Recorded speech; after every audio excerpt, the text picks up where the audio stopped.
You did a lot of analysis on both quarterbacks clearly when they came out. And I'm sure there's positives and negatives to both. Can you just, it was an organizational decision, can you tell us why you like Jameis better than Marcus? Yeah, or that's a good try. Like about him? Nice try, nice try. I think Lovey had a great point the other day. There's nothing to say both these guys can't be good. I mean, they got their quarterback, we got our quarterback. All that stuff's water under the bridge. So, how it all shook out, it really doesn't matter at this point. Dirk, what are you most looking forward to seeing on Sunday after all this time you guys put in the offseason to finally see it, play out in front of you? Just that, to see it play out. I mean, we talked to the guys this morning in the meeting. I mean, you think about all the time you put in. It's even less than it used to be, but I mean, with OTAs, your 7 weeks to the summer training camp. I mean, it's finally real. It's finally, it counts, and that's why players play and coaches coach for this. Dirk, people look at your offense.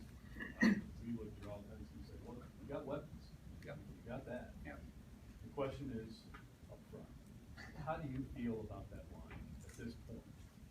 Yeah, when you're looking at it from a coach, from a coach's standpoint, we never look at it like that. I mean, your guys are your guys. They're like your kids, right? Mm-hmm.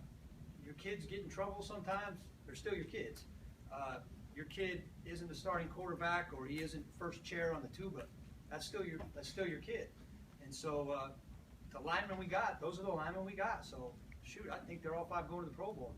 And I mean, how it shakes out, it shakes out. But it doesn't do you any good as a coach to lament over what we do and we don't have. A coach's job is to take the guys we got at every position and figure out how to give us a chance to win on Sunday. That's our job. Well, you've been there obviously last year and the year before, I think, in Atlanta with a line that wasn't playing up to expectations, not to bring up bad situations. But and you hinted at it a couple weeks ago, like, hey, there's a lot of things we can do here that we aren't doing in the preseason. Yeah. I guess when this is now the time to bring out some of that. Yeah, we got to break it out. I mean, now's the time. I mean, that's what we're supposed to be doing with our game plan, is giving our guys the best chance to win. So, they have two good edge rushers in 98 and 91, 2 good edge rushers. We got to figure out how to block them. So, last one for me, how do you feel about the talent on this line? Are you confident in it? Yeah. What you've seen? Absolutely. We have to be. We have no other choice.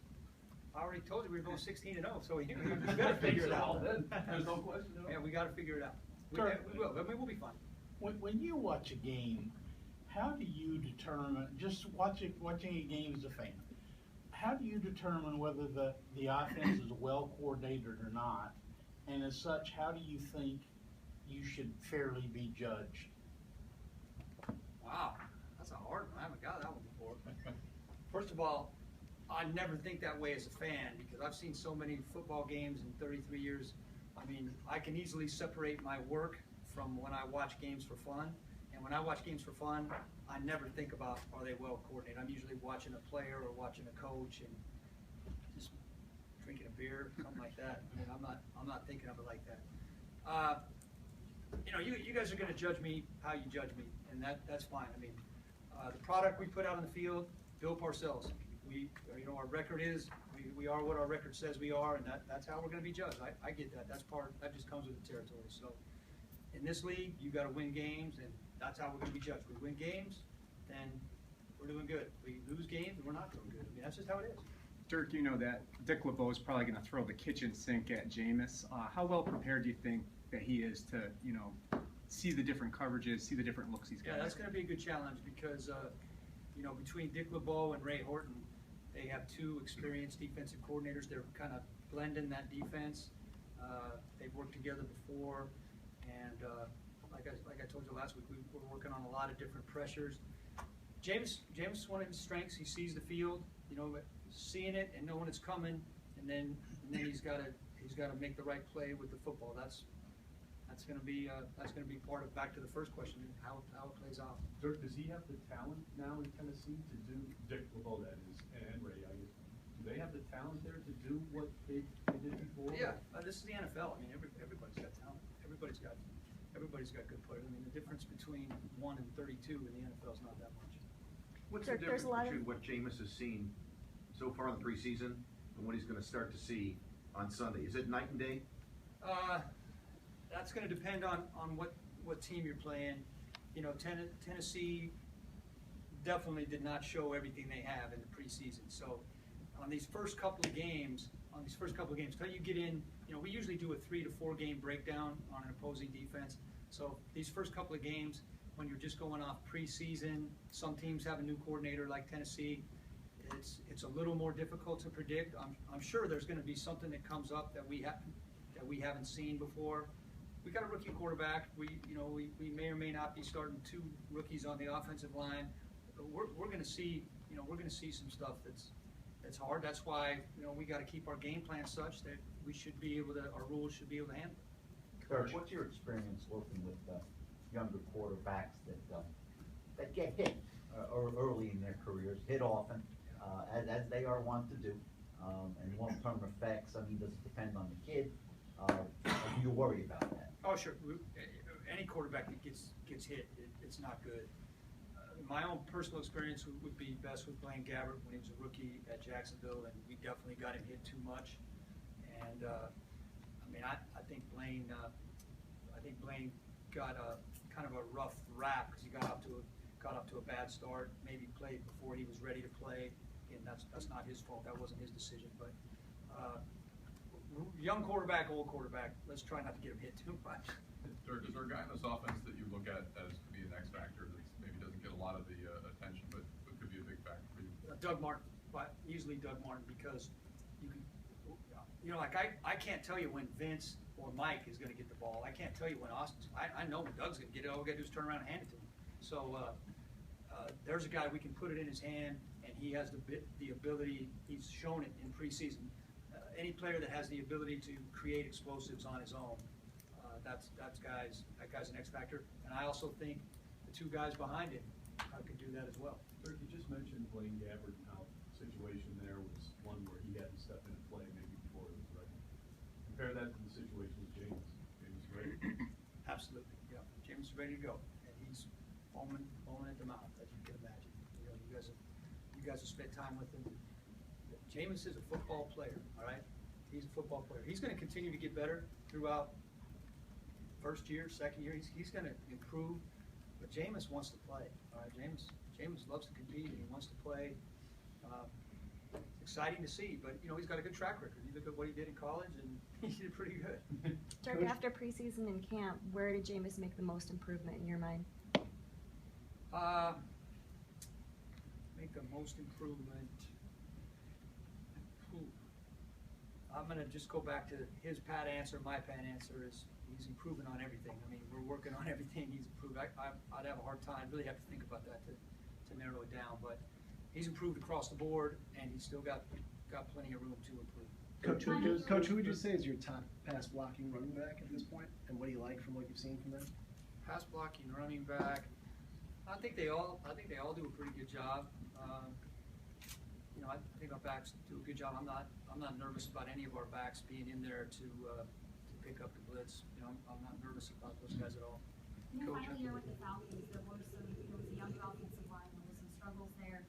What did you learn about that experience? I mean, I noticed you kind of incorporated 3-step drops in there. Yeah, well, again, we've hit that on various sessions in here. So, all right, if you're having a hard time protecting in general, regardless of how old your offensive line is, if you're having I'm back to watching those games as a fan again.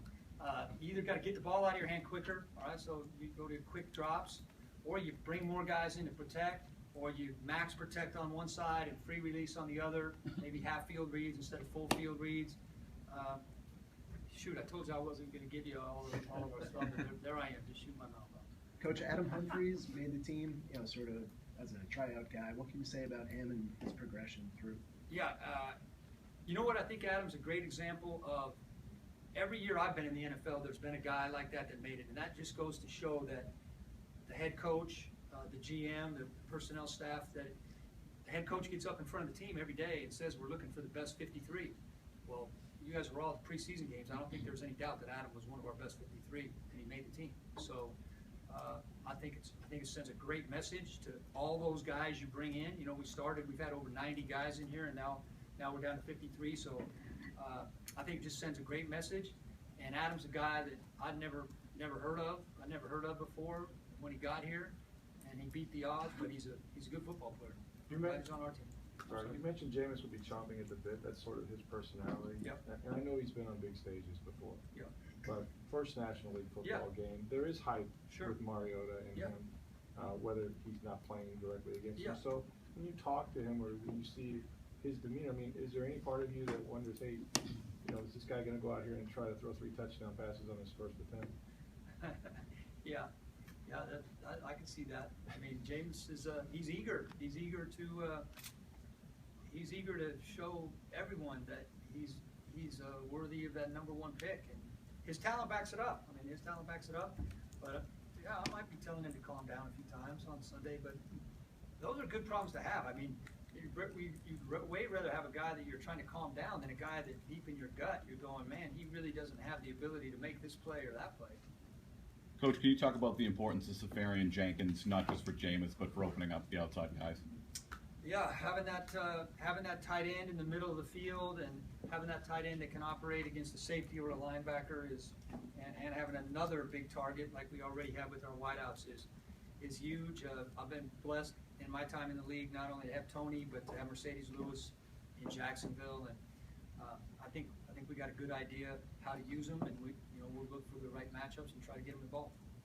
Couple more questions. How extensive or complex is your playbook that you've devised for Jameis compared to what you might for a veteran quarterback? Yeah, our playbook's not that complicated. I mean, football's not that complicated. I mean, it's not. It's really not. So, I'm not very smart. So I always try to tell our guys, if I can't explain it, if I can't explain something, I'm being really serious here. There's plenty of people in that room that are smarter than me. So I just look at it, since I'm the coordinator, if I'm not smart enough to figure it out, I don't know how I think they're going to figure it out. So, I mean, our playbook's not that complicated. Football, again, it's not that complicated. Coach Lovey said you were one of the guys who was very high on Ryan Griffin, the new quarterback. Yeah. What can you say about him and his possible competition? Yeah, we had our, like any other position, you're trying to build the depth on your team, and most teams only have 2 quarterbacks and then a third guy either on practice squad, or you always want that third guy as somebody that you think can ascend to hopefully at least be a 2 someday and hopefully even be a starter. So you're always wanting that guy in the pipeline. We've had our eye on a couple guys, really hard on a couple guys that we were hoping that they'd pop. Ryan was one of those guys. Even back to his days in college at Tulane, and then his time with the Saints. So he's a guy that we had our eye on. We're happy to have him. I mean, he's in a #3 role right now, but we haven't had a chance to work with him enough.